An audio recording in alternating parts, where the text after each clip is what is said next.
एक समय की बात है। धौलपुर नाम के एक गांव में गोपी नाम का व्यक्ति रहता था। वह बड़ा ही मेहनती और मिलनसार व्यक्ति था।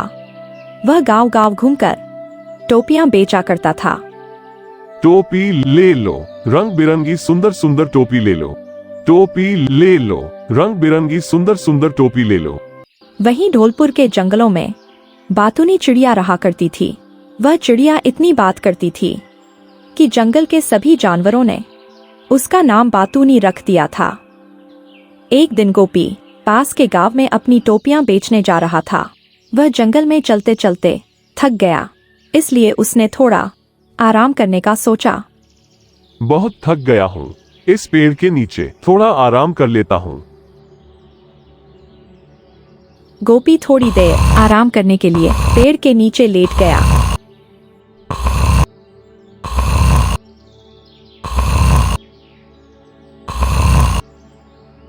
ठीक उन्हीं जंगल के पेड़ों पर कुछ बंदर बैठे थे। अरे भाई, लगता है कोई आदमी सो रहा है। हाँ, देखो कितनी सुंदर सुंदर और रंग बिरंगी टोपियां हैं। चलो नीचे चलते हैं। हाँ, चलो चलते हैं। बंदरों ने जब देखा कि पेड़ के नीचे कोई आदमी आराम कर रहा है, तो वह पेड़ से उतरकर नीचे आ गए। बंदरों ने वहां टोकरी में रंग बिरंगी टोपी देखी।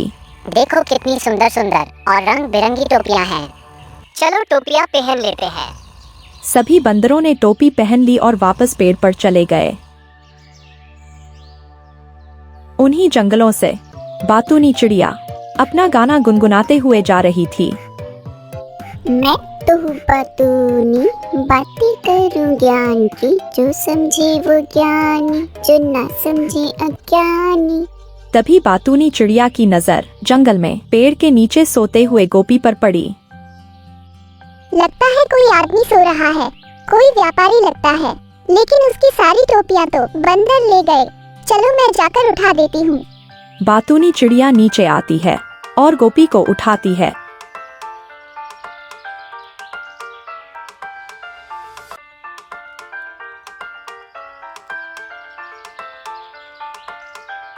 अरे भैया, उठो, जल्दी से उठो और देखो, आपकी सभी टोपियां नीचे गिरी हुई हैं और कुछ टोपियां बंदर ले गए हैं। गोपी उठता है और देखता है कि उसकी सारी टोपियां यहाँ वहाँ गिरी हुई हैं और कुछ टोपियां बंदरों के पास है। देख मेरी टोपी कितनी अच्छी है। नहीं, मेरी टोपी अच्छी है। अरे नहीं नहीं भाई, मेरी टोपी ज्यादा अच्छी है। हाय मेरी टोपियां, मैं तो लुट गया, बर्बाद हो गया। मेरी सारी टोपियां बंदर ले गए। अब मैं क्या करूं? मेरा कितना नुकसान हो गया। अरे भैया, क्यों रो रहे हो? कौन हो तुम? मैं तो बातूनी बातें करूं ज्ञान की, जो समझे वो ज्ञानी, जो ना समझे अज्ञानी। अच्छा, बातूनी बहन, अब मैं क्या करूं? मेरा कितना नुकसान हो गया। मैं एक छोटा व्यापारी हूँ। मैं टोपियां बनाकर पास के बाजार में बेचता हूँ, जिससे हमारे घर का खर्चा चलता है। लेकिन आज मैं थोड़ा थक गया था, इसलिए इस पेड़ के नीचे थोड़ा आराम करने रुक गया। लेकिन मेरा अब कितना नुकसान हो गया। अरे भैया, कहाँ नुकसान हुआ? देखो, सारी टोपियां यही तो हैं, इन बंदरों के पास। लेकिन मैं इन बंदरों से टोपियां कैसे वापस लूं? बंदरों से टोपियां लेना तो कितना आसान है। लेकिन कैसे? अरे भैया, बंदर नकलची होते हैं। आप जैसा जैसा करोगे, बंदर भी वैसा ही करेंगे। लेकिन कैसे? अच्छा ठीक है, मैं बताती हूँ। भैया, आप अपने बाल खुजाओ। जैसे ही गोपी ने अपने बाल खुजाए, सभी बंदरों ने भी अपने बाल खुजाने शुरू कर दिए।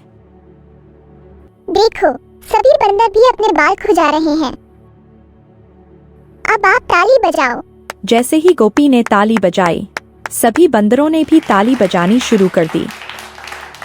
देखो भैया, सभी बंदर भी ताली बजा रहे हैं। अब आप एक टोपी जमीन पर फेंक दो।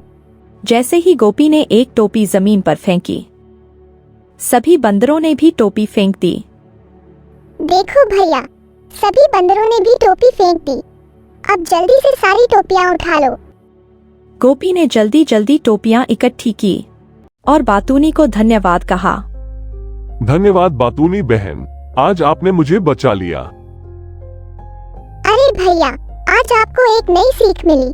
कभी भी मुश्किल समय में हार नहीं माननी चाहिए। मुश्किलों का सामना धैर्यपूर्वक करना चाहिए और समस्याओं का हल ढूंढना चाहिए।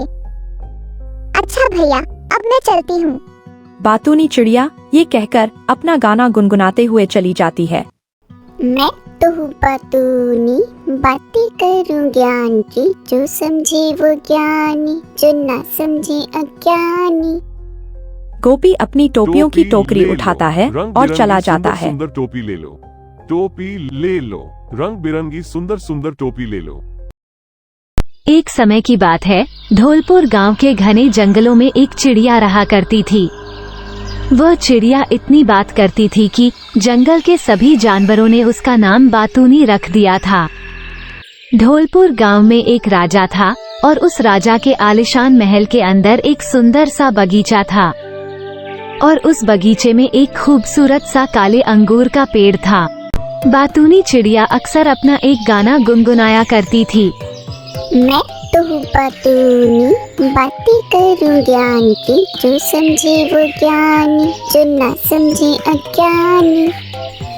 बातूनी चिड़िया रोज इस बगीचे में आया करती थी और रोज काले अंगूर खाया करती थी, लेकिन जो खट्टे अंगूर हुआ करते थे उन्हें वो नीचे गिरा दिया करती थी।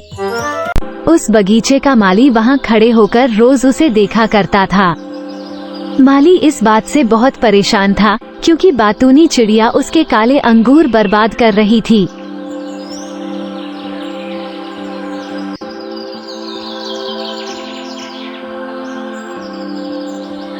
एक दिन माली ने बातूनी चिड़िया को रोककर पूछ ही लिया।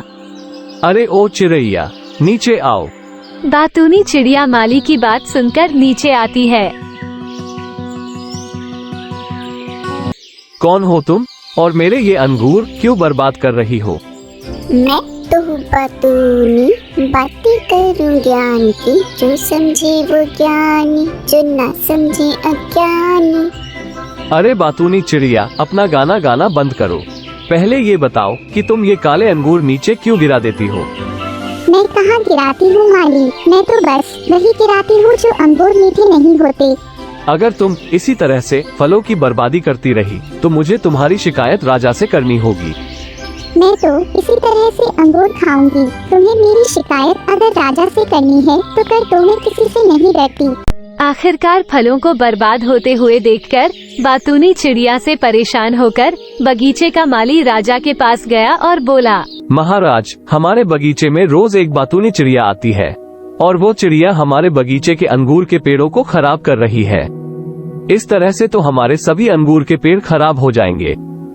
ठीक है, कल इस चिड़िया से मैं खुद बात करूंगा। माली की बात सुनकर अगले दिन राजा चिड़िया को देखने गया। अरे ओ चिड़ैया, नीचे आओ।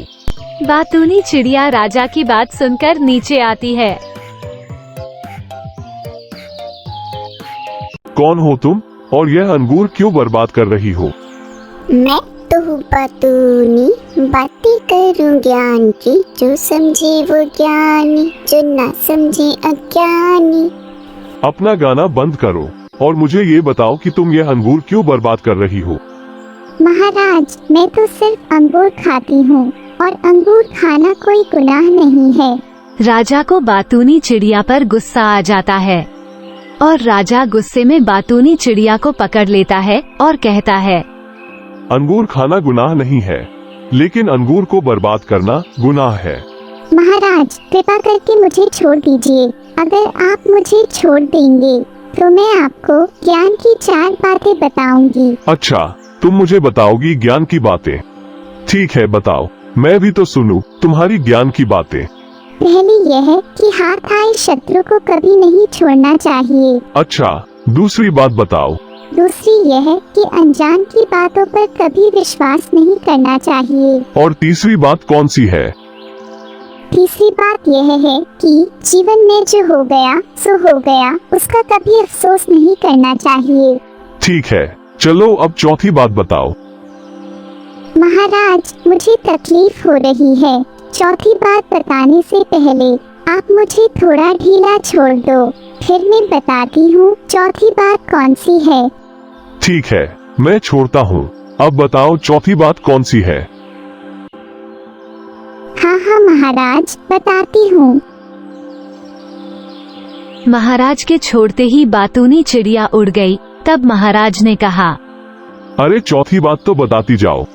फिर चिड़िया ने मुड़कर कहा, महाराज, चौथी बात यह है कि मेरे पेट में 2 हीरे हैं। ये सुनकर राजा को अफसोस होने लगा कि उसने चिड़िया को क्यों छोड़ दिया। ये देखकर बातूनी चिड़िया नीचे आती है और राजा से कहती है, महाराज, मैंने आपको कहा था कि हाथ आए शत्रु को कभी नहीं छोड़ना चाहिए, लेकिन फिर भी आपने मुझे छोड़ दिया। मैंने आपके बगीचे के फल बर्बाद किए तो मैं आपकी शत्रु हुई, लेकिन फिर भी आपने मुझे छोड़ दिया। दूसरी बात जो मैंने आपसे कही थी कि अनजान की बातों पर कभी विश्वास नहीं करना चाहिए, लेकिन मैंने जब आपसे कहा कि मेरे पेट में 2 हीरे हैं, आपने विश्वास कर लिया। महाराज, मेरे पेट में 2 हीरे कैसे हो सकते हैं? यह कैसे संभव है? महाराज, तीसरी बात जो मैंने आपसे कही थी कि जीवन में जो हो गया सो हो गया, उस पर कभी अफसोस नहीं करना चाहिए, लेकिन फिर भी आप इतना सोच रहे हो। आखिरकार राजा को ज्ञान की बातें समझ आ गई और बातूनी चिड़िया अपना गाना गाती हुई वापस उड़ गई। मैं तो बातूनी बातें करूं ज्ञान की, जो समझे वो ज्ञानी, जो ना समझे अज्ञानी।